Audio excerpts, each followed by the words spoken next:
Okay, good afternoon, everybody.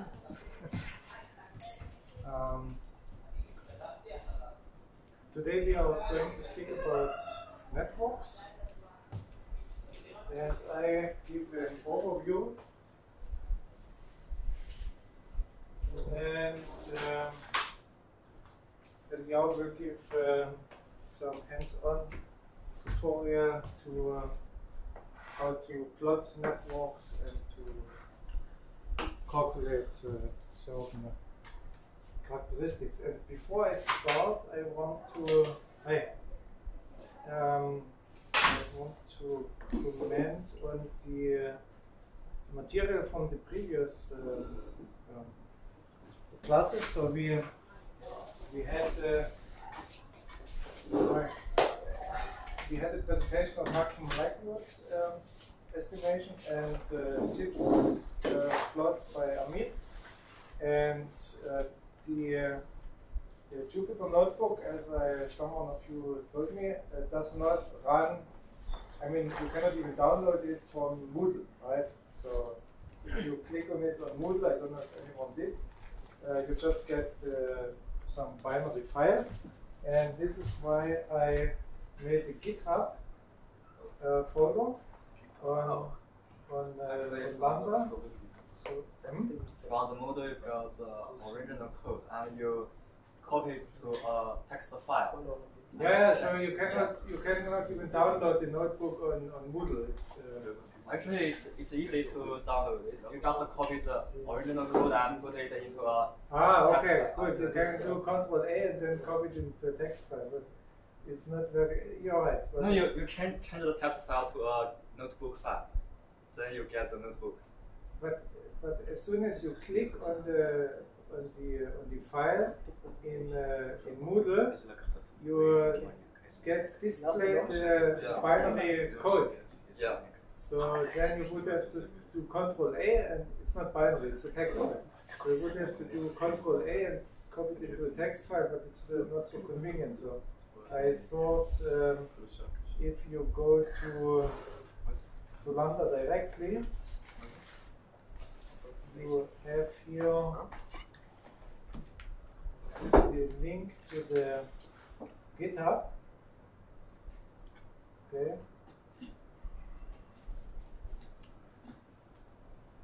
See, I put here GitHub course repository for Jupyter notebooks. Okay. So here I put all the material. You can click on it, then the GitHub opens, and you have all the files, the notebooks we discussed so far, and then you can simply go to your Colab, and you have here an option to load the notebooks from GitHub, and then you click on it, and you get the file, and you can copy it first, because you can't edit and save, right? So you need to copy it, and then you can edit, or you copy stuff from this for your own project. So I think this is more convenient than taking it directly from Moodle. Okay, so let's switch to today's topic, which is networks. Okay. So networks in physics, you know, from solid states physics, for example, that when you have something like a silicon oxide matrix, right? You have atoms, and they are in this crystalline structure. So this is a kind of a network, and we also had networks already in when we talked about calculation clusters. Here's this. Bond calculation, right? And you see that also you have links and nodes. You can construct this way, build some resistor networks. And but networks you can have everywhere in natural science and in social sciences to depict interactions between certain individuals or companies or whatever. And here's an example from my own research on network physiology, where we map the interactions between different physiological systems. So you have here the green is these are nodes related to gas exchange in the lungs, and then you have here all these red nodes that are related to cardiovascular functions, right? And everything in blue here is related to the brain. And what you see is here how this network, just visually, you don't need even to understand the medicine or the physiology that is beyond this, that is at the bottom of this. But just if you look at these two networks, you see that interactions increase tremendously, right? And what is the condition under which this happens? It's when you go from normoxia. So normoxia is when you're in an oxygen environment at sea level, as we are here, right? You have 21% of oxygen, everything is fine. And if you would go, if you would enter a cable car and you go up to Mont Blanc, somebody has been on Mont Blanc in France, Chamonix. Mont Blanc is the highest mountain in Europe. It's about 5,000 meters high.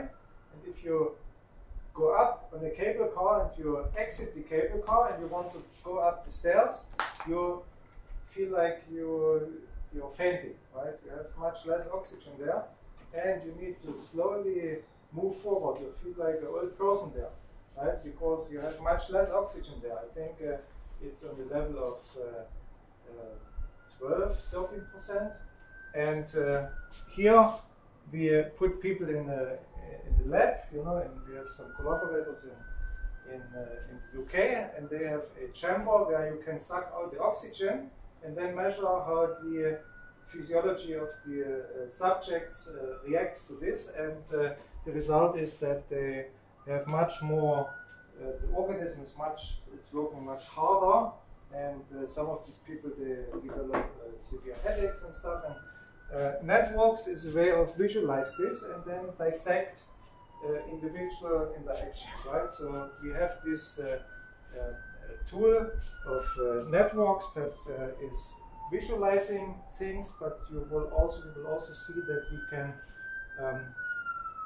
apply mathematical framework to understand something about collective behavior.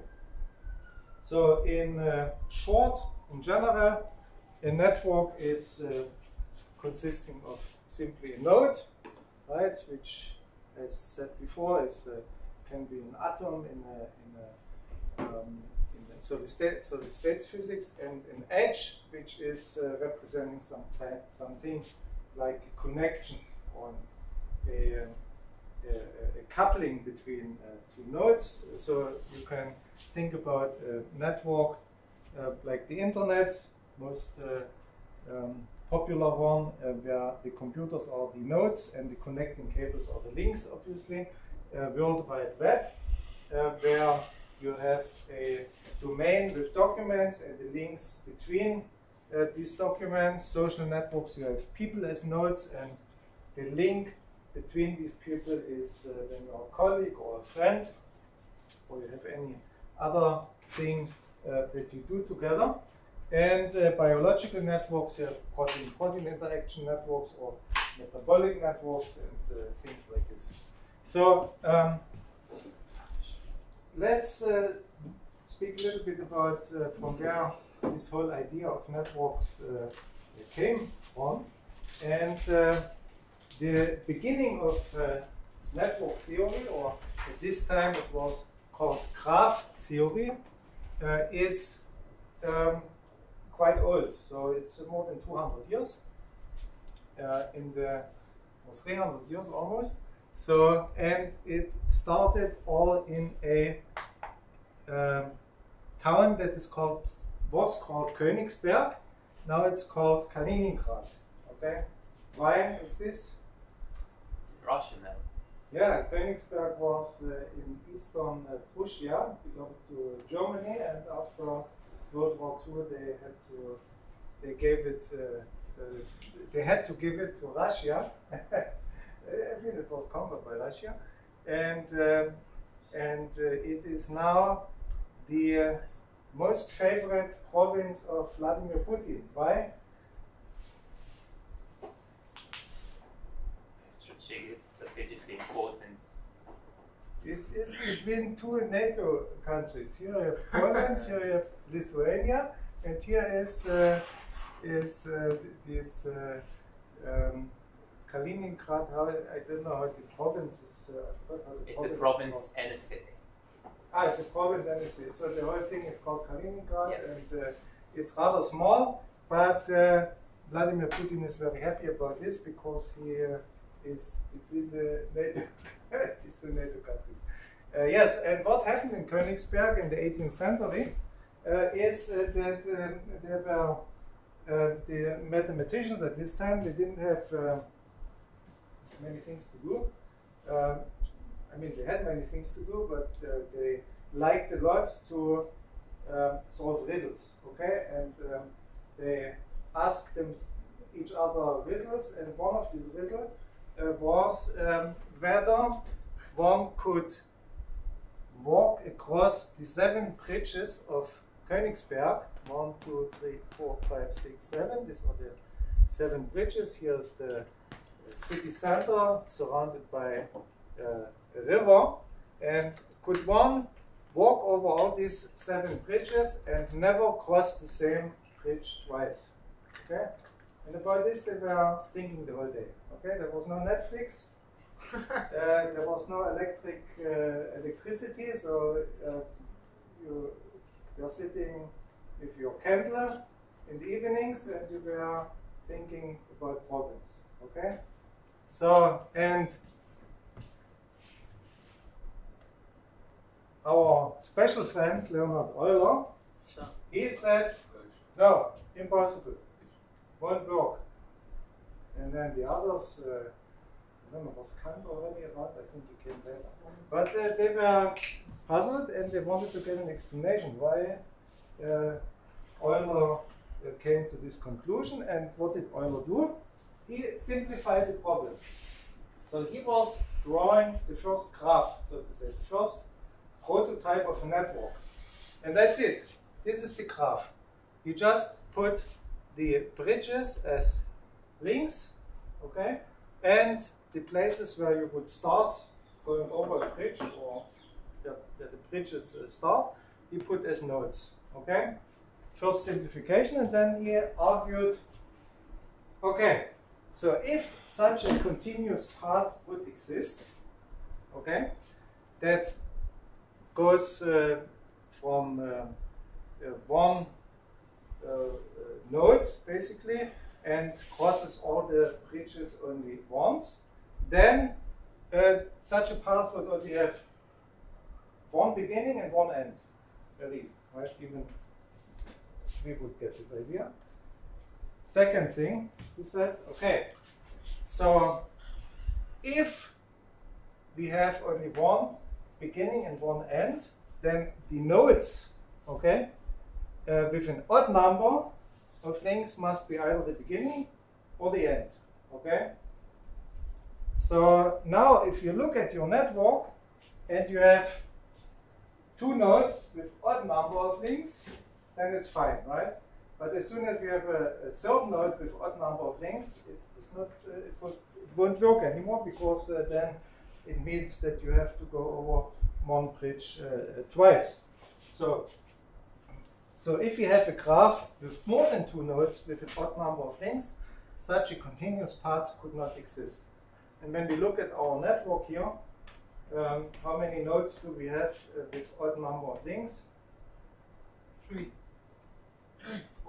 All of them. All of them, yes. All of them. Okay, so such a path could not exist. So very easy arguing, but the people were baffled at this time. Okay, so good. So this is was the beginning of graph theory, so to say. But apart from this problem, not much happened. So it took another 200 years until the mathematicians Erdős and Roney, we will talk about them in a bit, they started to really investigate graphs and networks. But from Euler on, not so much happened. And what people used networks for was mostly for visualization. Okay, and you can learn a lot just by plotting the network. So if you think about nowadays maps like this of the internet, when you just map the servers that contribute to the internet and the connecting cables, you can identify.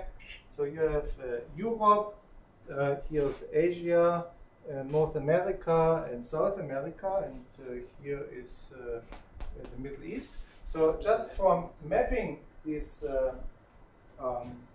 servers and connections, you can learn a lot about the underlying infrastructure, right? So you can see immediately these four, it's not one server, it's the sum of all servers. So these hubs here in Europe, Frankfurt, Amsterdam, London and Paris, they are the most important for the internet in the world, basically. And you see here we have Singapore and Hong Kong, they are important contributors, or New York, San Francisco and Los Angeles. And also you can study what would happen if this we will discuss it in the next week in the network resilience talk. So you can learn about what happens when one of these connections would fail. So how would this affect the rest of the network, right? So for example, you have here this underwater cable between Stockholm and Helsinki that serves all of Scandinavia. And this was, I think, people speculated it was the Russians that cut it. They said, no, we didn't do it. But then a couple of months ago, this was cut somehow, accidentally. But it was cut, and then all of Scandinavia was on the internet speed comparable to when we had modems. You still remember the time of modems? Modem is you had to connect something to the telephone, and then to log in via you had to dial in. You don't know this. Okay. So this was the time of the internet, and you had maybe 30 kilobits per second. And so it took forever to build one website. So yeah, this happened to the Scandinavians a couple of months ago. So if you know this underlying structure of a network, you can do a lot of harm if you want to. Also, interesting networks are the World Wide Web structure. What is the difference to the internet? What is? This is World Wide Web. This is when you go to surf the internet. You say we surf the internet, but actually what you're doing is you're operating inside the World Wide Web, right? So this is what you're doing. You're not doing anything with the physical cables with the computers, right? So this is just given. But we are experiencing internet strictly is the World Wide Web, right? So what's the difference between World Wide Web and the internet? In network terms, if you just think about the internet is two computers and the cable, right? There's no directionality involved. But here we have a directionality. When you click on a link, you always go somewhere, right? And it depends on the direction you're going, right? So that's why you have these shapes here. These are domains, right? So an intranet, for example, right? You log into, I don't know, in-bar, and then you have all the options you can go from there, right? but you cannot access directly your grade table from Google. Okay, you have to go first to Inbar and then you go into the different menus. So this is the difference to internet. Links are directed. Another very interesting, I showed this in the complex systems course also. I like very much this research on flavor network. Okay, so what people did here was they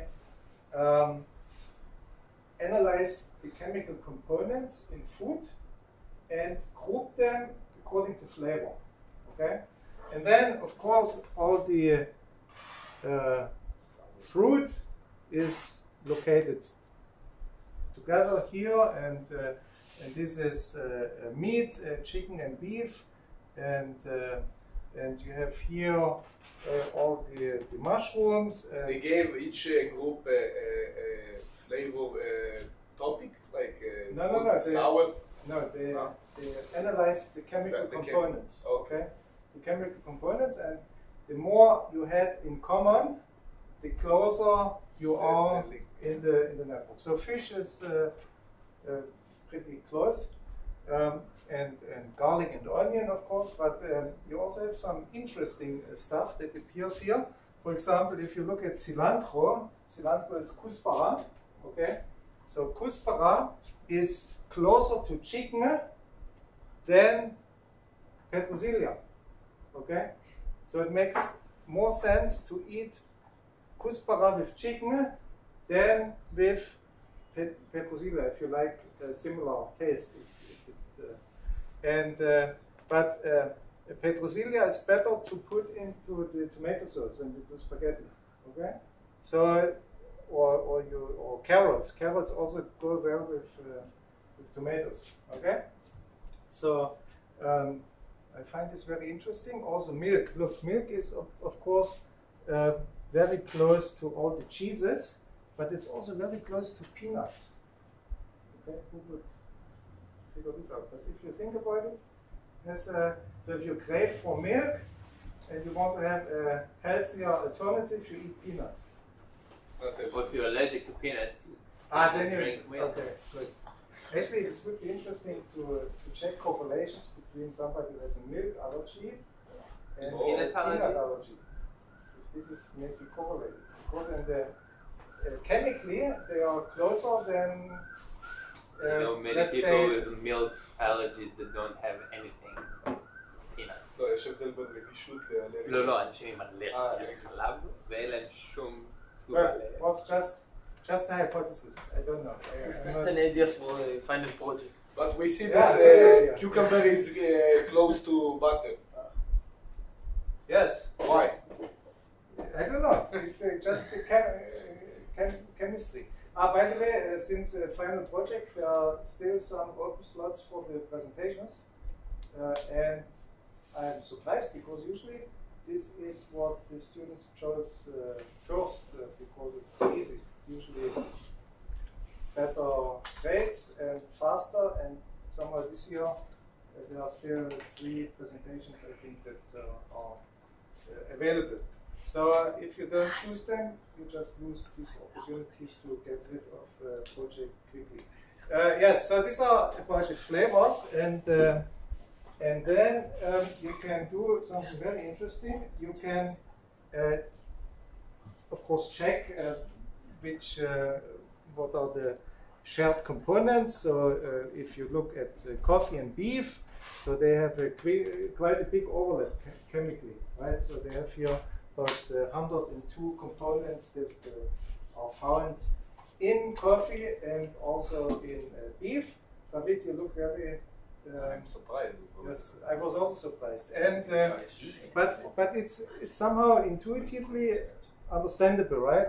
And that shrimp and lemon, I don't know how shrimp tastes, but that they don't have a big overlap is also some intuitive thing, right? But now comes the interesting stuff. When you check now recipes in different parts of the world, okay, you see that North Americans, they like to have a big overlap. Okay, they like to have a big overlap in similar flavors when they make their recipes. However, when you go to our friends in China, they like to pair the opposites. Okay? And I think Southern Europe, I don't know where Israel is, maybe Israel. Southern Europe defined as Italy, Greece, and the Yes. Balkans. Yes, yes. I think in Israel it depends now Ashkenazi or Sfaradi. So when you have Ashkenazi, it would probably, it depends. No, more to Ashkenazi, be- there is no taste for the food. Just kidding, I'm Ashkenazi. It depends. And Sfaradi is probably more close to the Southern European. I don't know. But any questions about this figure? But isn't North American food very diverse? Diverse. It's not the point. Diverse. It's about in recipes. Like how- Israeli food. Yeah, but It's from many places. yes, it's from many places. But how do you pair food ingredients? Okay, you can have many different foods, but the recipes are all tailored towards a big overlap in flavor components. Okay, that's the message here. So they try to mix stuff with similar flavors. So for the same food, you can have different recipes. That For example, let's take the Americans would put the kuspara with the chicken, okay? But the Chinese would take parsley, petroselia with the chicken, okay? Because there's very little overlap. So that's I think the take-home message. Anyone is puzzled by this figure? Coffee and beef are similar taste? Not similar. Not similar, but close taste. Chemically, they have a big overlap. They don't taste the same, Yes. obviously, but if you do testing of the chemistry, you have overlap. But like in shrimp, most of the people put lemon. I don't know, כי הם yes? אוהבים את הניגודיות בטעם. לא, כן, אוהבים את הניגודיות. Yeah. fishes, Fish you generally, they put lemon But on top. this maybe has a different reason. Right? I You think put because lemon of on the- top of fish to get rid of the smell. the smell and the fishy taste. Ah, yeah. This You could understand be, what I mean? Yeah, yeah. This could be the reason. Yeah. You said that North Americans like a big overlap in compounds. Yes. So, how the hell do you explain pineapple on pizza? That's Hawaiian. This is Hawaiian pizza, And it's good. but Hawaiian pizza was it? Is it from the US or is it It's from? from More US. from the US. From US. Really? Yeah. Yeah. It would. So this is probably somebody who looked at this paper and he said, "I'm now in a rebellion against this stereotype." I don't know. Good question. I don't know. I mean, of course, you have exceptions, right? This is a kind of a study over many recipes. But still, what puzzles you on this figure? Puzzles. Yeah. What is? I mean, I told you here it doesn't overlap, right? Overlap should be some positive number, right? And here we have a negative number. So why is this? You can't know. I will tell you. We have here delta and S. So delta of shared components. So to what is the delta? So what is the zero? The zero is these are random recipes. So in the beginning of ChatGPT, I tried to ask ChatGPT for recipes to make some food, right? So I opened the fridge and I told ChatGPT I have this and this and this and this and this in the fridge. Make me suggest a recipe for a meal, okay? And then, I mean, meanwhile it's better. Now it's better, but at this time you could not eat the stuff. I mean, I tried to cook it together and everybody was almost vomiting. So so this is a random combination of foods, right? The zero here. This is just if you don't care about pairing. You go by intuition. without any. With, not by intuition, you just randomly compare the stuff. So the Americans are much more above the random level, and the Chinese are below the random level. Okay, so they purposely mix ingredients that are opposite. Joseph, what is your favorite dish in China? Maybe vegetable with chicken. Chicken with what? Some vegetable, the carrots, potatoes, something. But this sounds very American. but I like. That's why you came to Israel, because you don't like the food in China. Okay, so that's this is some interesting stuff that one can learn about real world as a real world elements. Also, in biology, they use networks a lot just to visualize very complicated interactions from the genome level down to biochemical reactions and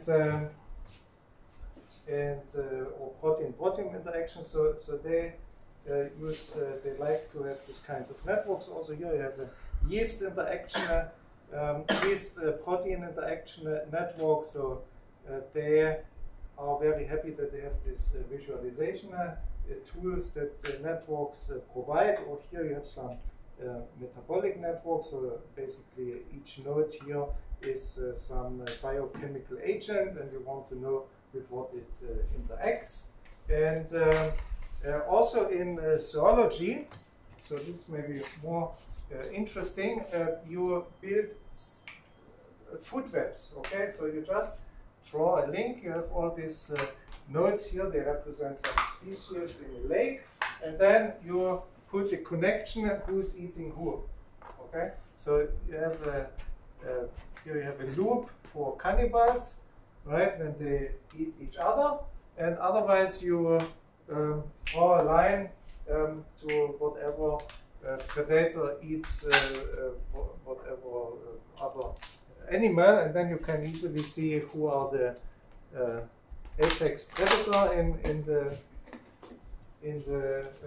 this lake, and you could also study scientific collaboration as another example. So here you have scientists as nodes. Okay, these are the nodes of scientists, and then a link is when you are together on a paper.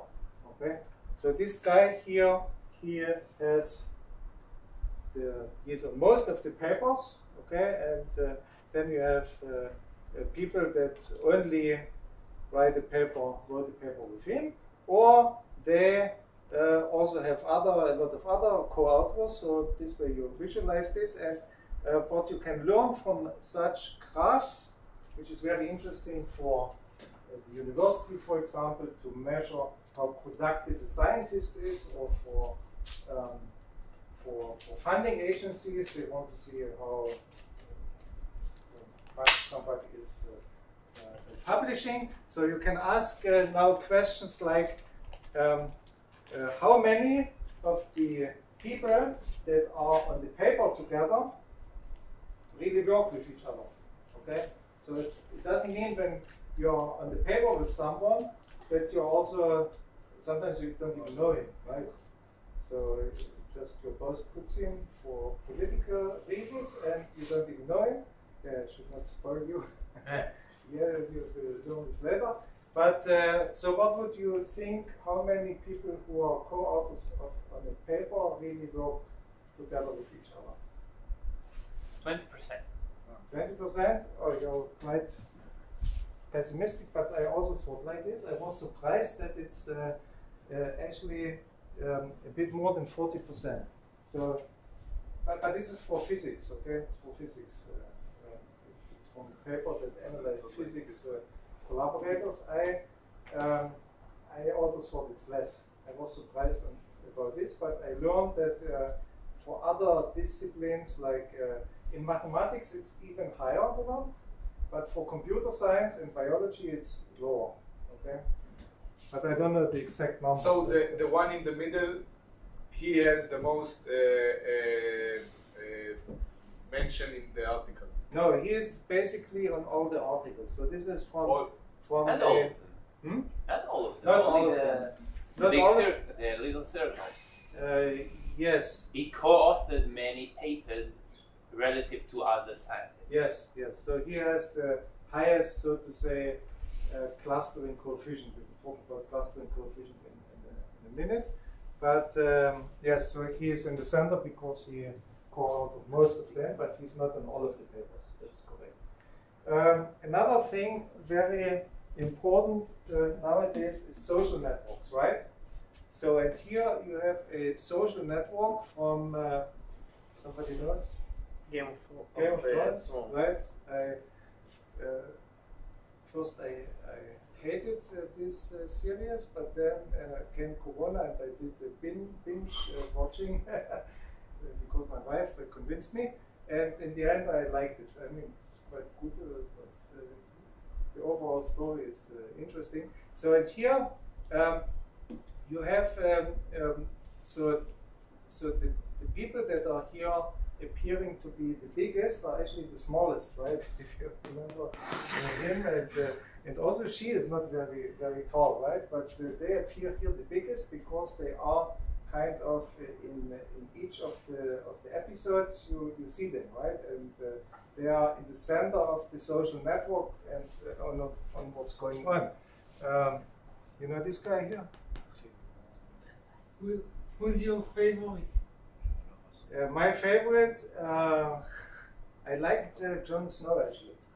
Jon Snow, and whom else did I like?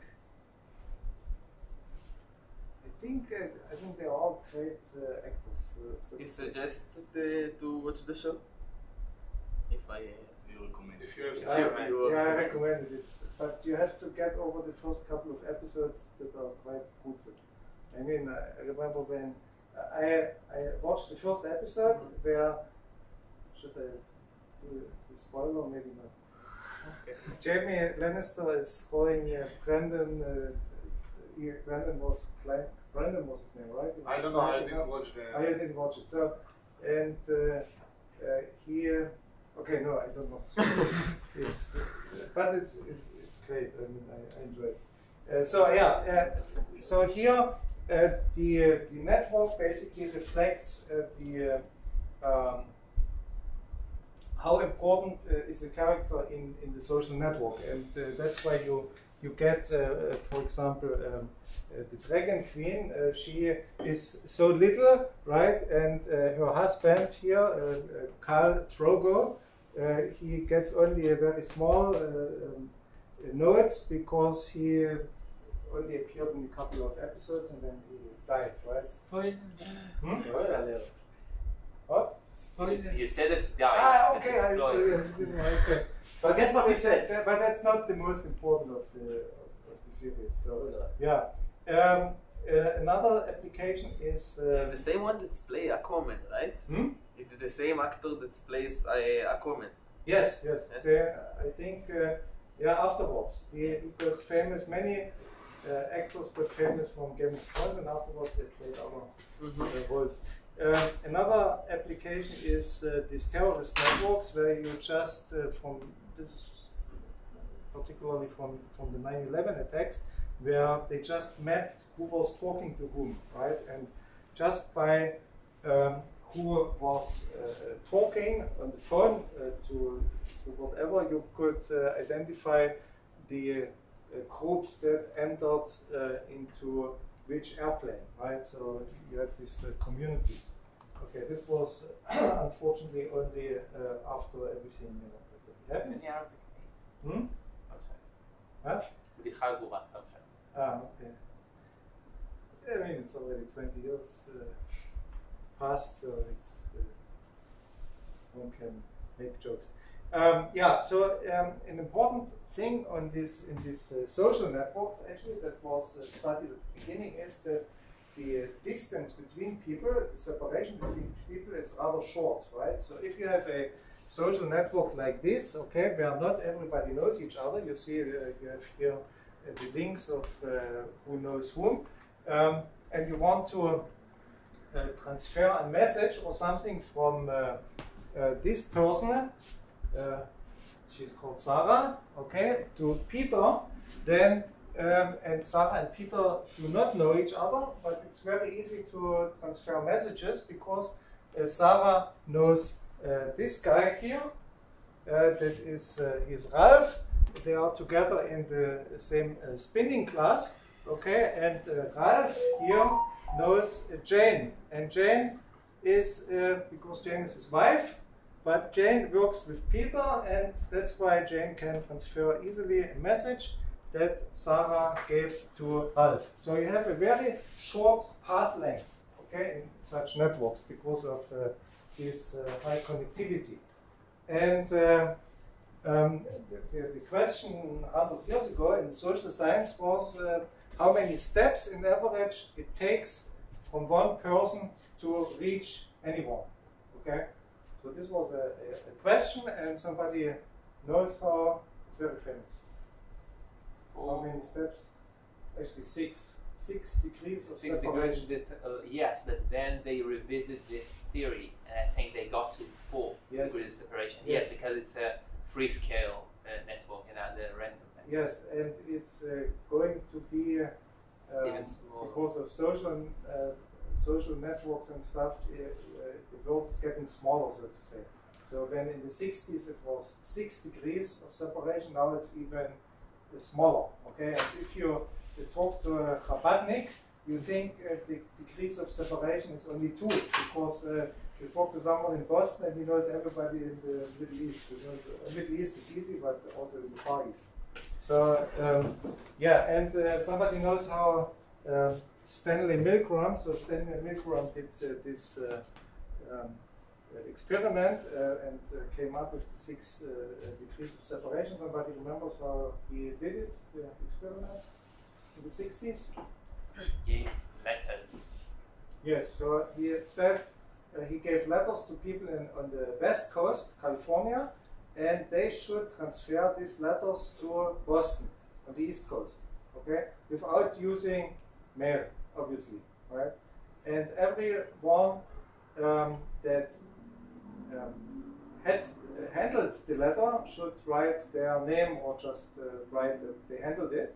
And so you were in California, but you knew somebody who was visiting from Texas, so you gave him or her the letter, and then the Texan guy knew somebody from Florida. Eventually everything arrived in Boston, and it was on average 6 people who handled the letter.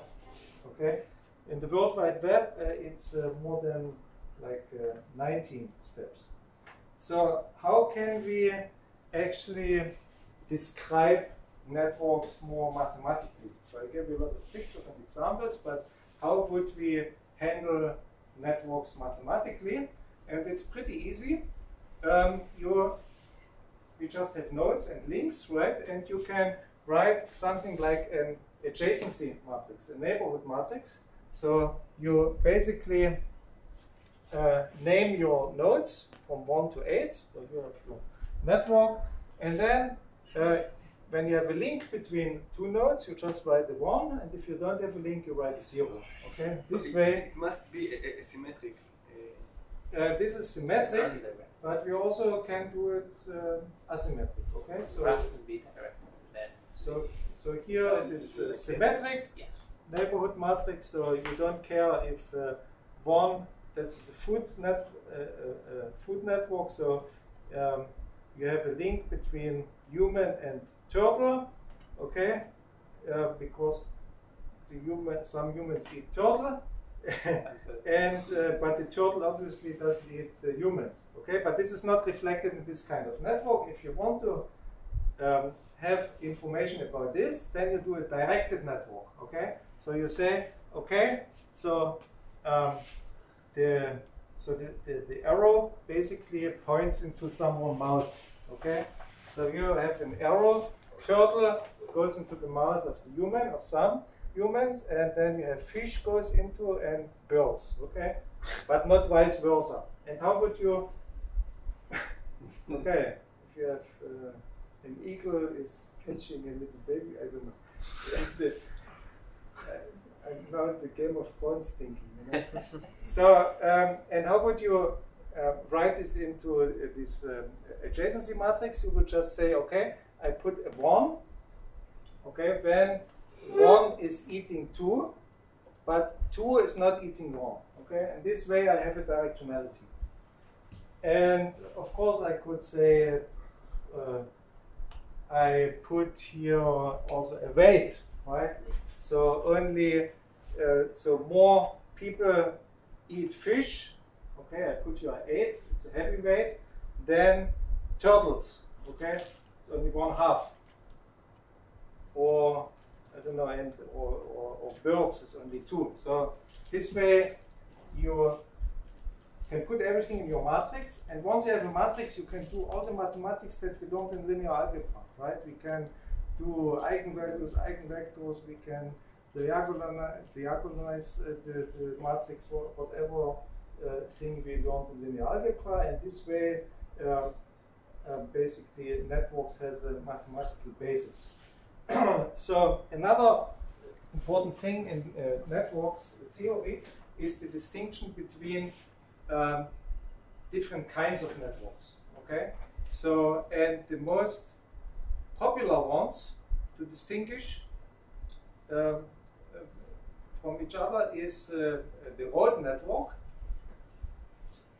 It's one famous example for one kind of network, and an air traffic network. So if you look at the road network, then you see that okay, I have in most cases I have a city and 4 roads going out of the city. Right here, Sioux Falls, St. Paul, Buffalo is an exception. I only have 2 because I have here the Great Lakes, and the north is Canada. So historically, I don't have here another road going out. But Memphis, I have also 4. But there are also exceptions. In Indianapolis, I have 1, 2, 3, 4, 5, 6, 8.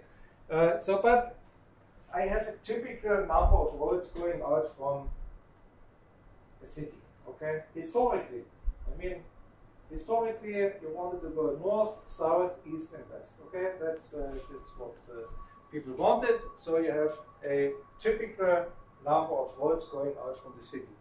This is not the case for the air traffic network. Okay, air traffic network, you have you cannot have a typical number of connections that are going out from an airport. You have big hubs like here. This is Chicago, maybe. Cannot read it. So here, Austin, Texas. You have New York, and then you have little San Diego and Sacramento airports with only a few little connections. So, but you have the whole spectrum. Okay. And the blue lines in the road. The blue lines, these are the states, right? Is it? No. Yes. Should be the states, right? So you don't have California here. Yeah. So and so this kind of networks we will learn are what's called exponential networks. Okay, why exponential? We will learn in a minute. They are limited to. The links are limited to neighbors, and here the links are not limited to neighbors, and this is what we call a scale-free network. Okay, scale-free reminds us what? First lecture, power law. Okay, so there's perhaps some power law involved into this. Good. So let's start with the first kind of network, the what we call exponential networks, the road networks. And how would we generate such graphs, such networks? And this is the work I told you about earlier, Erdős and Rayleigh. Okay, that came 200 years after Euler and put a mathematical framework on graph theory, and they kind of invented this random graph theory. How would you start? How would you construct such networks? You draw your nodes, okay, and then you randomly link them. So this is now you have here a probability of 1/6 that two nodes are linked. So you basically throw a die, and if you have a 1, you connect the two nodes, and if you have 2 to 6, you don't connect the nodes. Okay, this way you create your network, and now when you plot the degree distribution, you count how many nodes I have with only one connection. Okay, so these are 2, right? And how many nodes I have with 2 connections, and so on. And then you plot the distribution, and you see you get the Poisson distribution, where the average, the mean of the Poisson distribution, gives you a typical value of the degree a certain node has. And here you also understand why it's called exponential network, because Poisson distribution is an exponential function, right? So this is what Erdős and Roney did. And now came the 2000s, and Barabashi and Reka Albert that studied the World Wide Web, where we learned nodes are the documents and the links are the URLs in the network, and they studied now what the degree distribution of the World Wide Web. Okay, and the only thing they knew was about Erdős and Roney and exponential networks, right? So they would they had some computer program that went from one website to another and remembered the connectivity between a website of a website, connectivity of a website, and they would they expected to get some exponential distribution, right? This was known from Erdős and Roney. But what they found was not exponential, but power law distribution. Okay, so they found that there are many websites with only a few links, but there are a few websites with a lot of links. Okay, and this basically triggered the career of Laszlo Barabashi and Reka Albert, because here they had a new phenomenon. They discovered a new phenomenon, and they studied now many networks and found this phenomenon, and also asked the important question: how can I model such a behavior? Okay, and we already know the answer because we learned about power laws, and one of the ways to generate power law was what? Somebody remembers? Was the rich gets richer effect. Okay, rich gets richer, and this is exactly what they kind of applied here. They said, okay, I want to go from a Poissonian distribution to a power law distribution, and obviously in the real world scenario, the number of nodes is not constant. In the Erdős-Roney network, we said we start with a fixed number of nodes and then we connect them. But obviously, this is not the case in the real world, because you always have the network. The network is growing. The network is dynamic. So when I add now new nodes, where would they connect to which other nodes would they connect first? Those who connected to the one that are the most popular, right? To the one that are the most popular. So this is the third statement here. New nodes prefer links to nodes with many links. Okay, so the rich gets richer. Somebody who's already well connected is more likely to get more connections. So, and this is exactly what they did. They started like Erdős-Roney with they started with an Erdős-Roney network, but now they added new nodes and put here a probability of connecting to a new node that is proportional to how many connections this node already has. So it is more likely that the new node will connect to this node than to this, right? simply by this probability, and that's also what happens. And if you run this for many nodes, then you obtain a power law. Okay, you reproduce the empirical observation. So,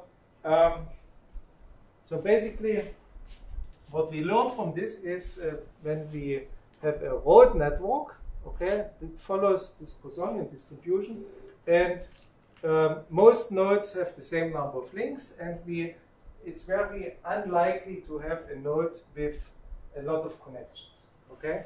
However, when I go to this power law network, okay, then I have a few hubs, a few nodes that have a lot of connections. Okay, so this is called hubs.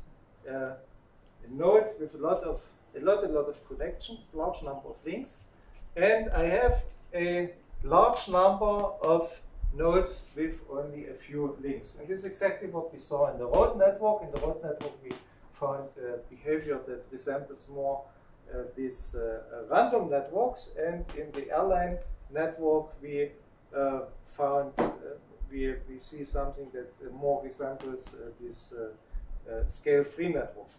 By the way, a very nice book to learn about networks, many different applications, is this Barabashi online book on networks. It's just wonderful. If you have time, go to read some chapters there. It's very interesting. Good. So how would we now, in the last part of the talk, how would we now characterize networks? And one important thing is what we discussed before, this small world property. Okay, that Sarah wants to transfer a message to Peter, and she can do this easily because this social network she's living in has a small path length. So how can we calculate the path lengths in general? So how can we calculate distance from 1 to 5?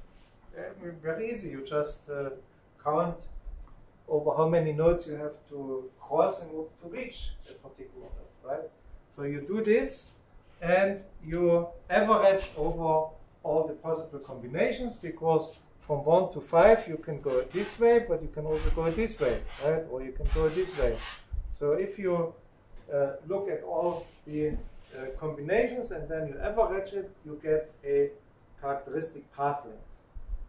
And if you do this for different kinds of networks, then, so here's the average path length. Okay, so how many steps it takes you to reach from one node in average to any other node. In the society we learned it's about 6, right? But it all depends on the structure of the network. So here you have this average path length, and here you have the number of nodes, okay, in powers of 10, so 10 to the power 8, 10 to the power 10. So if we go to 10 to the power 10, which would be society, we learned we have about 6, we need about 6, okay? So this tells us already that it is not a random network. For a random network, you would it would take you much more steps to reach from one person to another. It would take about 20 steps, right? 20 steps, but we got 6. So this is a scale-free network, okay? So society is a scale-free network. You have people that are highly connected, a few people that are highly connected, but a lot of people are not so highly connected. But when you go, look, and it all depends on the power, right? This is the exponent of your power law. So when it's 3, it's rather fast decaying, right? And when it's between 2 and 3, it's less fast decaying, and 2 is even less decaying. So why? Look at this. If I have a gamma equal to 2, it is almost there's no change. I have 10 to the power 14 nodes, but my average path length to reach to a different node in the network stays the same. It's about 2, Okay, why is this? So what's the difference going from here to here? Why is this so drastic? The power? The power of the Yeah, but what does the power tell you? So if it's fast decaying, It's what slow. does it tell you? Yeah, but what does it tell you? It's fast decaying. Okay, it's above 3. Okay, so it's fast decaying. What does it tell you? that you have less people in the In the tail. yeah. Yeah. So and the people in the tail are Many connections. the hubs with a lot of connections. So if my power is less fast decaying, so if it is 2, like in this case, I have quite a substantial number of hubs. Okay. Yeah. With a lot of connections. So they basically, so any traffic is going through them because they are so highly connected. So if you want to reach from A to B, you always go through this hub. And that's why you just have an average of 2 or 3 steps to reach from one end of the network to the other. Okay, so this explains why it's independent of the number of nodes. Okay, if you have highly connected hubs, you can add more and more nodes to your network. It doesn't affect much the average path length. So another important property of a network is clustering coefficient. So clustering coefficient just counts the number of links among the neighbors and divides by the total number of possible links. Okay. This is the number of possible links. Why it's divided by 2? So we don't count Twice. Twice. We don't count directionality. Yeah. Right? We don't count directionality, and so in this case we only have 1. Okay, so this would be 1 link over how many possible? We had here 1, 2, 3, 4, 5 links. Okay, so it's a clustering coefficient of 0.2, 1/5. So and then you have networks with a high clustering coefficient. When you look at the Hollywood actors network, or you look at the Game of Thrones network, we would get a high clustering coefficient. And the World Wide Web has a relatively low clustering coefficient. So, and when you compare now Erdős-Rényi and the scale-free network, so a scale-free network is also called Barabashi-Albert network, because they were the first that model and discover this. So then you see that characteristic path length in a random network, in a random graph, as we saw before, it is increasing much faster with n than the Barabashi-Albert model. However, the clustering coefficient is decays with n like 0.75, and in the random graph it's 1/n. Okay, 1/n. So it decays faster for Erdős-Rényi network, and you can easily show this just by a simple calculation. We learned how to calculate the expected number of links between nodes of ki neighbors. This was just number of possible links, right, times the probability. In the example I showed before, it was 1/6. So if you multiply the number of possible links with this probability, you get the expected number of links. And now you plug this into the definition of the clustering coefficient, expected number of links over possible number of links. And then you see this is the same. So it cancels out. The only thing left is P, the probability, and P is just the average degree divided by n. So you have your 1/n behavior here, 1/n decay for the clustering coefficient. Good. And last point is also a very famous model Watts and Strogatz that want to show the symbiosis or kind of the how the clustering coefficient and the shortest path length, how you can simulate their dependence on the randomness. So what they started with is a regular network, right, where you like a lattice basically, and then you randomly, and this obviously has a long path length, right? Because if you want to reach from here to here, you have to go over many different nodes on the way, but it has a high clustering coefficient also, because everybody is highly connected here. And now you start to introduce a randomness, so you randomly reconnect certain nodes. So immediately what you will see is that your path length is decreasing rapidly, right? Because now in this network, when you want to go from here to here, you don't have to jump over all the nodes in between. You can get shortcuts, okay? You get shortcuts. And when it's completely random, of course, then it will not improve much your shortest path length, but for a random network, as we learned, the clustering coefficient will be quite low. And this is exactly what you see here. So the field symbols are is the shortest path length. As I told you, a little bit randomness, and it immediately decays.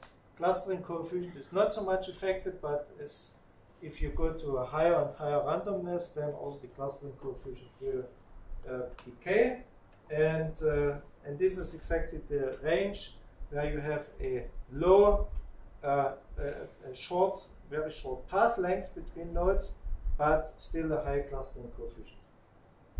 And of course, when you go to random networks, then you have low clustering coefficient and low path length, and the degree distribution is Poissonian, as we would expect. Okay, and now I think I took a lot of time, but we still have time, right? Half an hour is more than sufficient. Is enough. Good. And now we hear from Eliyahu how to plot. בהצלחה. אתם יכולים למחוק הבית, זה בסדר.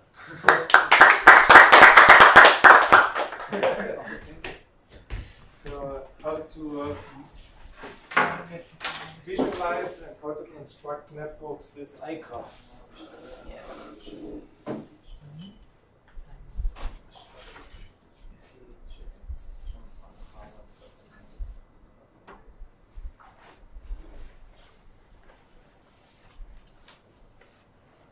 Okay. So, hello everyone, my name is Eliyahu, and today I'm going to show you how to use iGraph in order to make, to plot and to use graphs and show many properties of those graphs. So first of all, we need to, of course, install the package that is called Python iGraph. Here I do it with pip, you don't have to do it. And of course import it as an IG.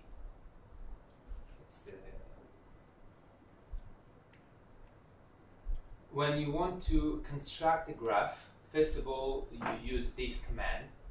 You make a variable, you call it G, whatever you want.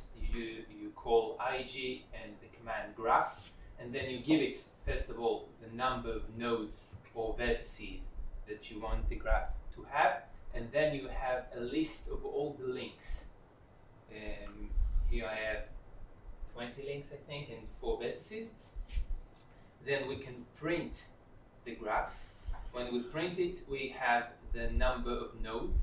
You can see here that the number of nodes is higher than the number I wrote initially, because when I made the links, we have indeed 20 links. I gave some links that go to the 4th node, meaning this is the 5th node. So by it's noted this, and constructed the graph with another node. After this, you can see for every node which other nodes it's connected to when I print the graph. And then afterwards, we can print the neighbors of this particular node, node number 1, and the successors of node number 1. The successor doesn't have any difference from the neighbors when my graph isn't directed. But as we can see here, if I make my graph directed by writing directed equals 1, we see that the nodes, first of all, we have a direction, and secondly, the successor list and the neighbor list are different. Now we can plot it using Cairo. Cairo is another library. You should install it and import it, and then we can plot our graph. And as you can see, we have 5 nodes, we have directions in the links, and this is our graph. But this is quite boring, quite a boring graph and quite a boring plot. So how would you make connections in both? In both directions, Yes. if if you put it Yes, so 0 to 1, but yes, you if also I okay, and then have 1 to put it 0. to Okay, 0, good. I run it, and then I run my plotting, and then we have a plot without directions. Okay. I don't know why it gave 2 links, but whatever.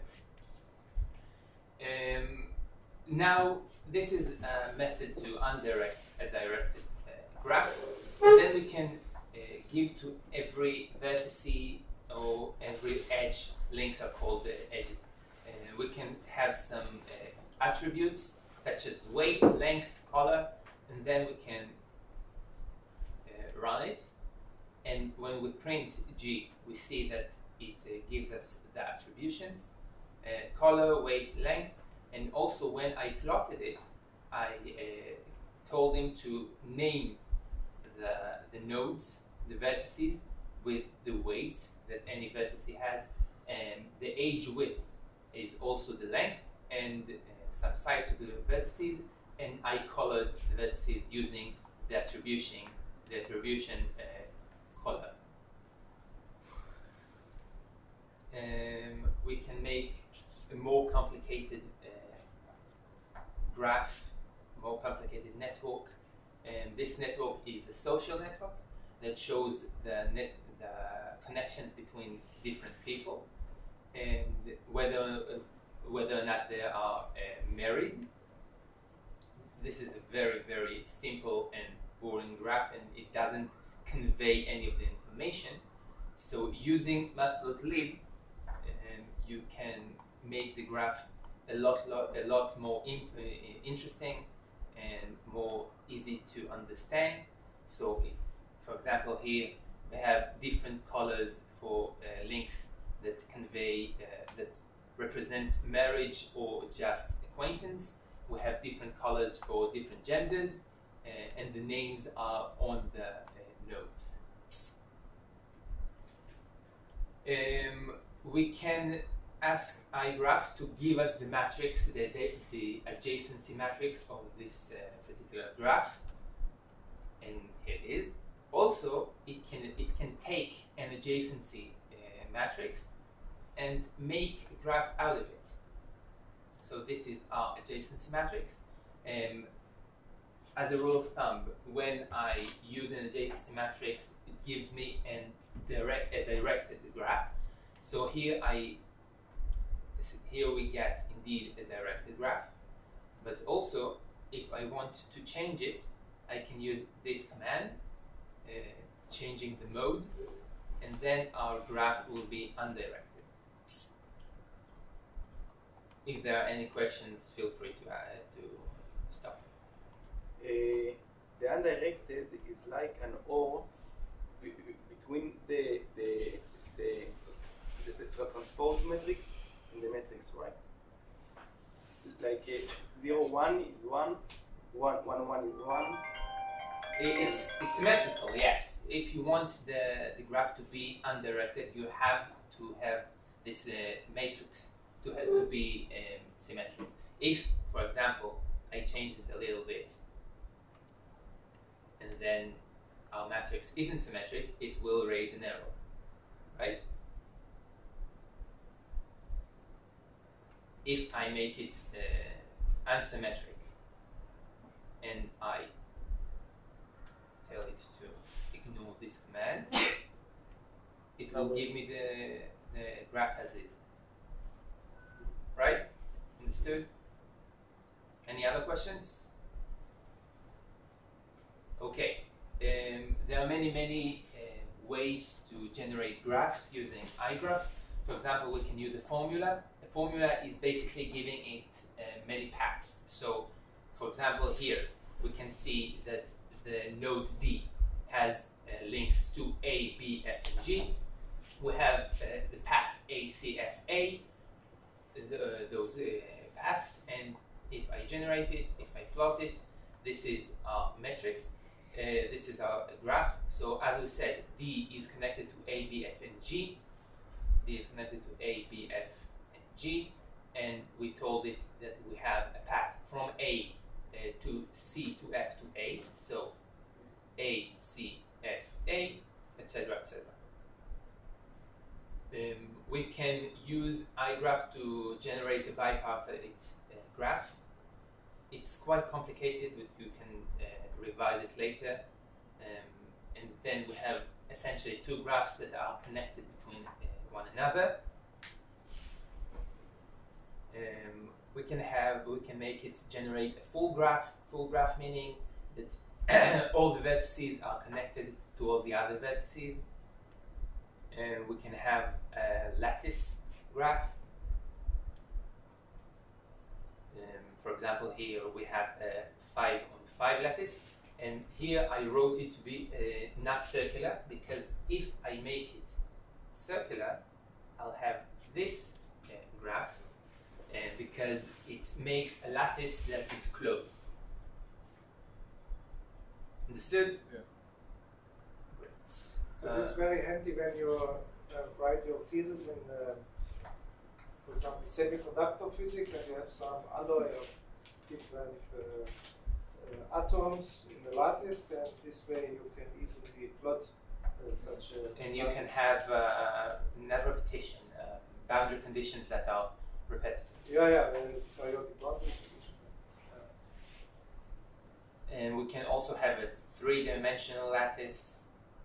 Just examples from many different graphs that we can use iGraph in order to plot. And now I want to discuss and show a little the difference between random graphs and free scale graphs. Here first of all, I generate the graph, then I print it, and we can see that it has 100 nodes and many links, and it shows to each node how many links it has. Afterwards, I ask it to print the degree of some node, and we can see that the degree of this particular node is indeed 18. And then the clustering coefficient of this node is 0.17, blah, blah, blah. The length of the shortest path between 5 and 54 is 2, and the path is 5, 35, 4, 54. And the minimum amount to cut between 5 and 54 is 18. Meaning,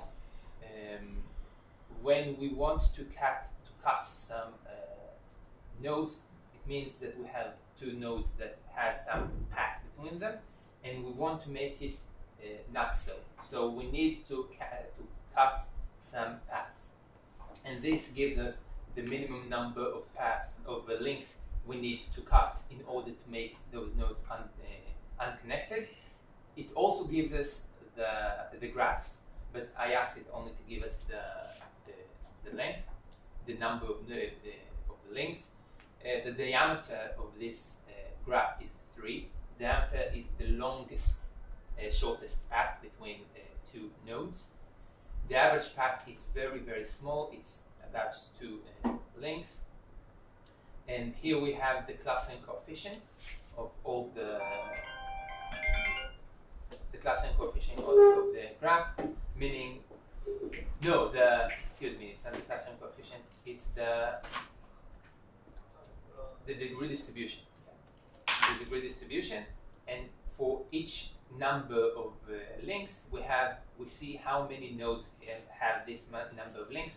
For example, between 16 and 17 links, we have 6 nodes that have only between 16 and 17 links. We have only one node with 28 links and only one node with 11 links. And here we see the degree of each and every node. We can see that it's basically the same for all of them. And here we see the graph itself. It's very clustered, it's very ugly. And now we can... Can you, what probability did you use for this? The probability, right, I didn't show the initiation. The probability I used is 0.2. So here I gave it the number of nodes I wanted to have and the probability I wanted to connect between two nodes. It's a rather low probability, but when I had a higher probability, it was even worse. Can you change it to 0.05? Sure. Just so it should be less. Just to see. Dense, of course. Yeah. Yes. See, it's much less dense, and now also the degree distribution is much lower. Yeah. You see this? Yes. The minimum amount is lower. The path is short. No, the path isn't shorter, of course, because it doesn't depend on the probability. But we have the clustering coefficient that is lower. Right.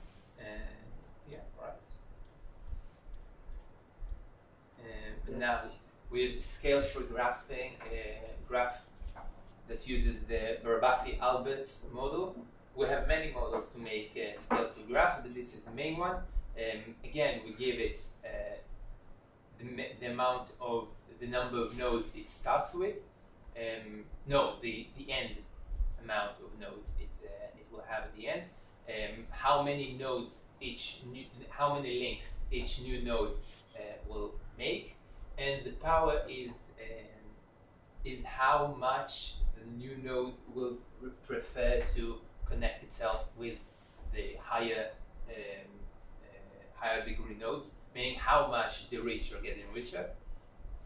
Again, I did exactly the same things, and here we can see that. First of all, we can see the graph itself. It's very different. We have 2 hubs, 1 and 2, that are very connected to essentially all of the other nodes. We have another node that is it's also like a little hub, the 0, but most of them has only 2 nodes, as we can see here. So first of all, this is the graph itself. We can see the links. The degree of 79 is 2. The clustering coefficient is 1. The length of the shortest path between 5 and 55 is 2, and this is our path. It is substantially shorter. The minimum amount to cut is 2, also very low. The diameter is 3. It's about the same. The average path, and now we can see the distribution, the degree distribution. We can see that most of them have only 94 has only two links. 2 have 3 links, very scarce, and only 1 has 94 links. We can see the degree of each and every one of the nodes. Again, 15 and 94, etc. And this is the graph itself. Now the last thing I wanted to show is that we use here a function to find the path, the shortest path between two numbers, two nodes. But we can make it that every node, every link has some attribution that is called length. And using this attribution, we can make the paths different.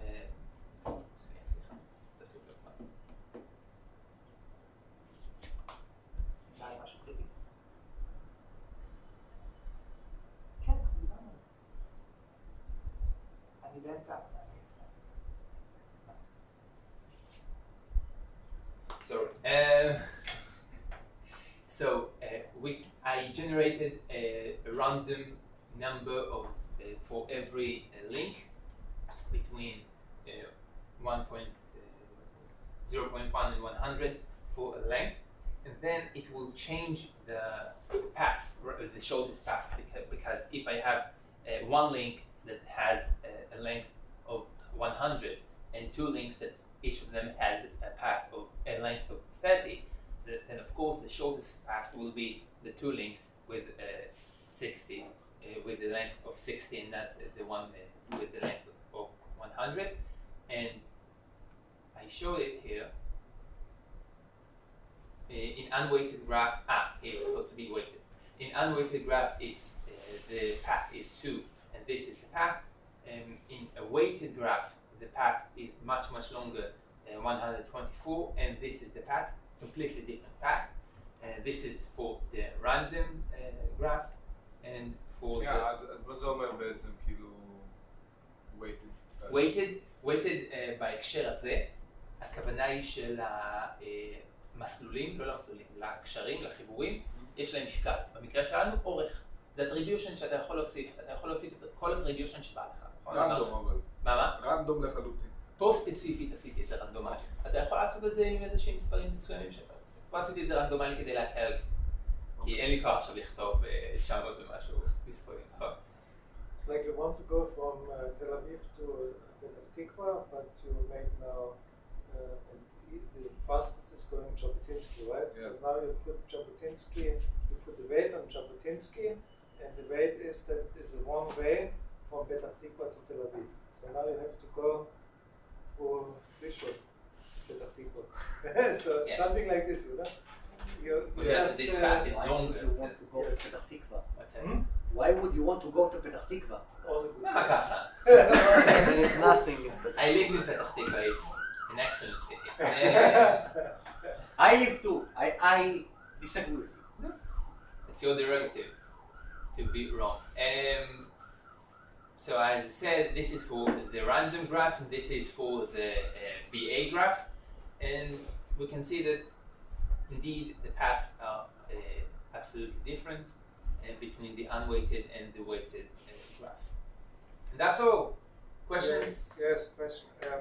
You give the parameter of the power 2.5. Yes. Is this how is this 2.5 related to the power law of the degree distribution? Is it related to the degree distribution, or is it related? From what I understand, from what I remember, no. It's a different parameter. Okay. We in the Barabasi-Albert model we have gamma equals to 3. Yes. So this is something other than that. So let's just check it. Runs quickly, right? It's only 100. So let's say if it would be the power law of the distribution Lapriot, and you set it to 3, it would be very close to exponential, basically. Or you say 3.5. 3.5 it's more. It will be more pronounced. 3.5. So if it doesn't look like exponential now, No, you see, it's מה קורה? אוי, אני חולה. סתם לא, אני בסדר. Okay. it's So something you other see than because if you think about it, when we have a bigger gamma, Yes. it means that it's a random, Yes. and then we won't have You want the halves. halves. You And want the- here, Here we not have only that we have strongly halves, the halves are many, are much more powerful. Okay. So this is how much new nodes want to connect to So stronger nodes. This is basically a weight to the preferential attachment. Yes. So the higher the power, the Preferential. more you prefer to connect to the strongest. Yes, the stronger nodes. stronger So nodes. this has the gamma of 3. This is the Barbasi-Albert. Very good. Okay. Questions? Good. So now you have all the tools you need for your assignments when you work on networks. Okay, so with this you can plot all the stuff related to networks. It's very handy. Very handy. Yes. It's very, very I was useful and student. very, very easy to use. There are hundreds of tutorials. When I was a student, there was no such package, and I had to plot by hand in MATLAB a circle as a node. Really? Yes, and to give the coordinates that the circle is connecting to another circle. It was a whole week of work just to plot the network. So thank you. Very good. עכשיו אתם יכולים למחוא לי כפיים. לפני כן. Here in the Firefox, what do I need to נכון, כן להסביר, זה לא מה אני אמור להסביר לך? איך הוא מוצא את השעות הסטאק? ברוט פורס, בייסיק. פשוט בודק את כל הדרכים האפשריות, אומר לך מה